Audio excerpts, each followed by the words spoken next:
कहानी के शुरू में हमें दो कबीलों की लड़ाई दिखाई जाती है जो आपस में एक दूसरे को बहुत ही बेरहमी से मार रहे थे क्योंकि उनके हथियार बहुत ज्यादा मजबूत थे। इसके बाद हमें थेडियस नाम का एक आदमी दिखाया जाता है जो एक जंगल विलेज के बारे में बताता है और उधर ही रहा करता था। हमें बताया जाता है कि जंगल विलेज में बहुत से कबीले रहा करते थे जो खुद को एक दूसरे से ज्यादा ताकतवर साबित करने के लिए आपस में लड़ते रहते थे। थेडियस यहाँ पर हथियार बनाने का काम किया करता था। इसके हथियार बहुत ज्यादा मजबूत और तेज होते थे, इसीलिए जंगल विलेज के सभी कबीले थेडियस से हथियार लिया करते थे। मगर वो ये काम पैसे कमाने के लिए करता था क्योंकि वो एक लड़की को पसंद करता था और वो उससे शादी करके एक खुशहाल जिंदगी गुजारना चाहता था। पर वो लड़की इस जंगल विलेज में एक लेडी के पास काम करती थी जो एक महल को चलाया करती थी। वहाँ पर उसके पास और भी बहुत सारी लड़कियाँ थी, इसीलिए थेडियस को बहुत सारे पैसों की जरूरत थी ताकि वो इस लेडी को देकर इस लड़की को छुड़वा सके।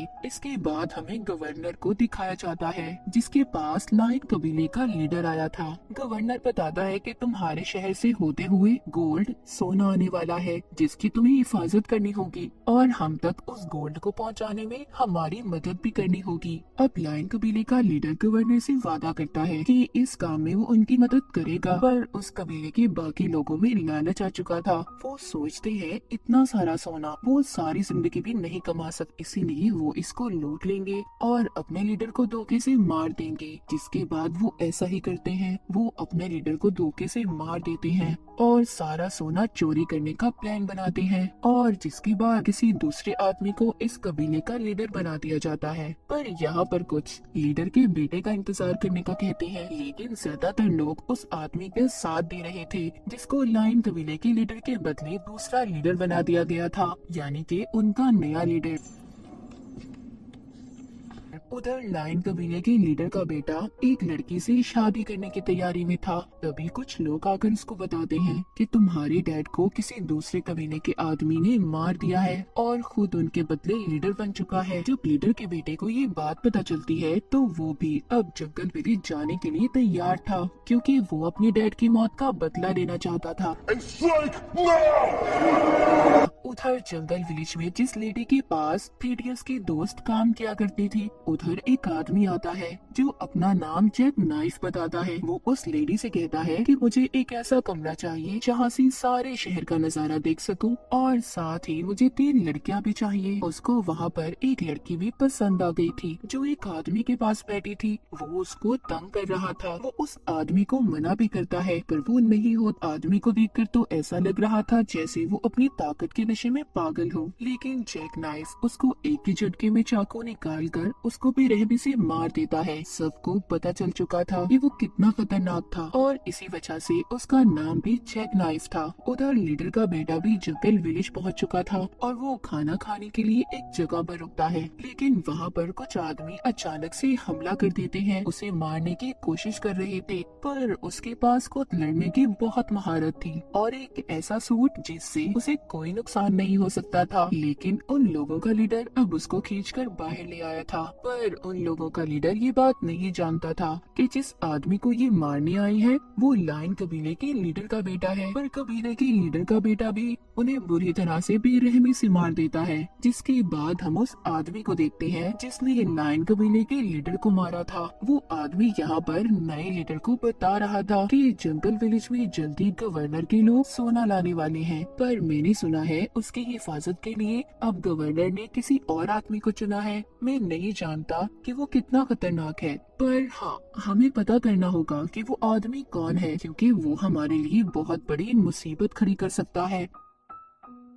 जिसके बाद अब इसी कबीले की दूसरी कबीले के साथ लड़ाई हो जाती है, पर लाइन कबीले के लोग उन्हें मार देते हैं। इस कबीले के 2 आदमी लीडर के बेटे के पास गए थे और उसे बताते हैं जो हमारा नया लीडर है वो जंग चाहता है, जबकि जो तुम्हारे डैड थे वो सुकून और शांति चाहते थे। इसके बाद हमें एक आदमी दिखाया जाता है जिसका जिस्म बहुत ताकतवर था, ये कह लो लोहे की तरह था। वो लाइन कबीले के नए लीडर से जाकर मिलता है। उसको नए लीडर नहीं बुलाया था। यहाँ पर हमें पता चल पाता है कि लीडर के बेटे को मारने वाला कोई और नहीं बल्कि लाइन कबीले का नया लीडर था और वो अब इस ताकतवर आदमी को लीडर के बेटे को मारने का कहता है।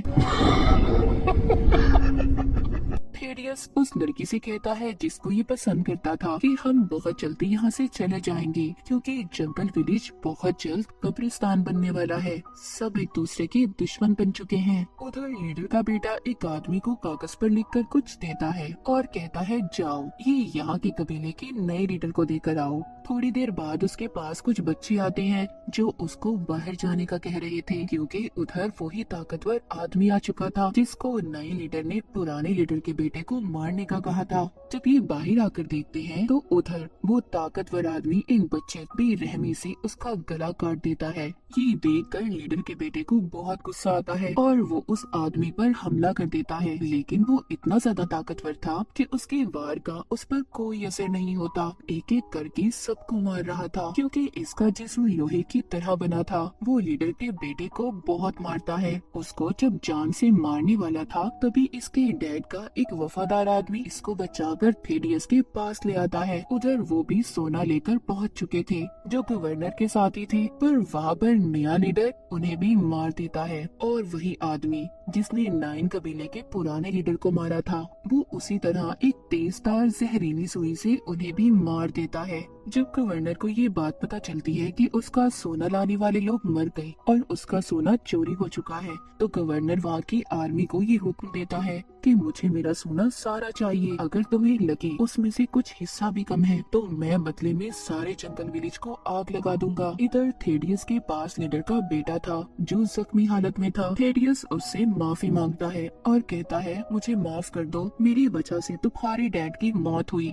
वो हथियार मैंने ही बनाया था। वो कहता है मगर अब तुम्हें मेरे लिए मेरा नया सूट बनाना होगा, जिस पर थेडियस उसे हाँ बोल देता है और कहता है हाँ जरूर, मैं तुम्हारे लिए नया सूट जरूर बनाऊंगा। पर किस्मत कुछ और ही चाहती थी। थेडियस को नया लीडर पकड़ लेता है जो उससे पूछता है कि तुमने लीडर के बेटे को कहाँ छुपा कर रखा है, पर वो इन्हें कुछ भी नहीं बताता और इसी वजह से लीडर के लोग थेडियस के दोनों हाथ काट देते हैं। उधर ही बाहर खड़ा जैक नाइफ भी सब देख रहा था क्योंकि वो थेडियस का पीछा करता यहाँ तक आया था। उसको भी थेडियस के बनाए हथियार चाहिए थे। जब ये लोग उसे मारकर चले जाते हैं तो जैक नाइफ उसे उठाकर अपने साथ ले आया था। जब थेडियस को होश आता है तो वो उससे पूछता है कि यहाँ पर सिर्फ तुम ही एक इंसान हो जो हथियार बनाते हो। वो कहता है हाँ। तभी यहाँ पर हमें पता चलता है कि वो जिस आदमी ने लायन कबीले के लीडर को मारा था उसकी जैक नाइफ के साथ पुरानी दुश्मनी थी और उसके चेहरे पर दिए गए निशान भी उसी के थे। यहाँ पर थेडियस जैक नाइफ को अपनी कहानी सुनाता है। वो बताता है मैं ब्लैक था, मतलब हबशी था, इसी वजह से मैं एक गुलाम था। मेरी माँ ने मुझे आजाद तो करवा दिया था पर कुछ गोरे अंग्रेज ऐसे थे जो नहीं चाहते थे कि थेडियस आजाद हो, इसी वजह से मैंने वहाँ पर उनके एक आदमी को मार दिया। उस वक्त जब एक गुलाम अगर किसी अपने मालिक को मार देता था तो उसकी सजा बहुत ही खतरनाक भयानक होती थी और इसी डर की वजह से मेरी माँ ने मुझे वहाँ से भगा दिया। जिसके बाद मैं मंदिर में रहने वाले मॉन्ग मास्टर को मिला और उनके पास रहकर मैंने उनसे बहुत कुछ सीखा, जिनसे मैंने ताकतवर हथियार बनाना सीखे। उनसे सीखकर मैंने एक ताकतवर हथियार बनाया जो दोनों हाथों पर पहनकर मैं लड़ सकता था। ये बताने के बाद कहानी दोबारा से जैक नाइफ पर आती है जिसके बारे में हमें पता चलता है जैक नाइफ ही वो आदमी था जिसके बारे में गवर्नर ने बताया था, मतलब वो खास वफादार आदमी जैक नाइफ ही था। लायन कबीले का नया लीडर और वो आदमी जिसने पुराने लीडर को मारा था उसी लीडर के पास जाते हैं जिसके पास थेडियस की दोस्त काम करती थी। वो उनको बताती है कि सोने के पीछे जल्दी गवर्नर तुम पर हमला कर देगा क्योंकि उसे सब कुछ पता चल चुका है, इसीलिए तुम्हें सोने को छुपा कर रखना होगा। वो उनको एक जगह भी दिखाती है जिसको छुपी हुई एक बच्ची देख रही थी। उधर जैक नाइफ अपने प्लान को लेकर बहुत फिक्रमंद था। तभी वहाँ पर वो बच्ची आती है जिसने सोना छुपाने की जगह देखी थी और इनको सब कुछ बता देती है। उधर वो लेडी जिसके पास थेडियस की दोस्त काम करती थी वो प्लान करती है कि सबको मार देगी और सारा सोना खुद रख लेगी। Sex, violence, gold. जब महल में सब लड़कियां एक एक करके सबको मार रही थी, लेकिन वो उस ताकतवर आदमी को नहीं मार पाती जिसका जिस्म लोहे की तरह था। लेकिन वो थेड्रिस के दोस्त को मार देता है। बहुत सारी लड़कियां जिन्होंने काले कपड़े पहने हुए थे उसे मारने की कोशिश करती हैं, पर नहीं मार पाती क्योंकि वो आदमी बहुत ज्यादा ताकतवर था। इधर लीडर का बेटा भी आ जाता है जिसको छोटी बच्ची लाई थी जिसने छुपा हुआ सोना देखा था। वो इसे और जैक नाइस को वहाँ तक लेकर जाती है, पर वहाँ पर लायन कबीले का जो नया लीडर था उसके लोग उन्हें मारने की कोशिश करते हैं, पर लीडर का बेटा और जैक नाइस उन सबको मार देता है। उधर उस लेडी की लड़ाई उसी आदमी के साथ हो रही थी जिसने लायन कबीले के पुराने लीडर को मारा था। उन दोनों की आपस में गोल्ड के पीछे बहुत ही जबरदस्त लड़ाई हो रही थी और डरते हुए दोनों ही एक दूसरे को मार देते हैं। जब थेडियस को अपनी दोस्त की मौत का पता चलता है जिसको वो पसंद करता था, उसको ताकतवर आदमी ने मार दिया था।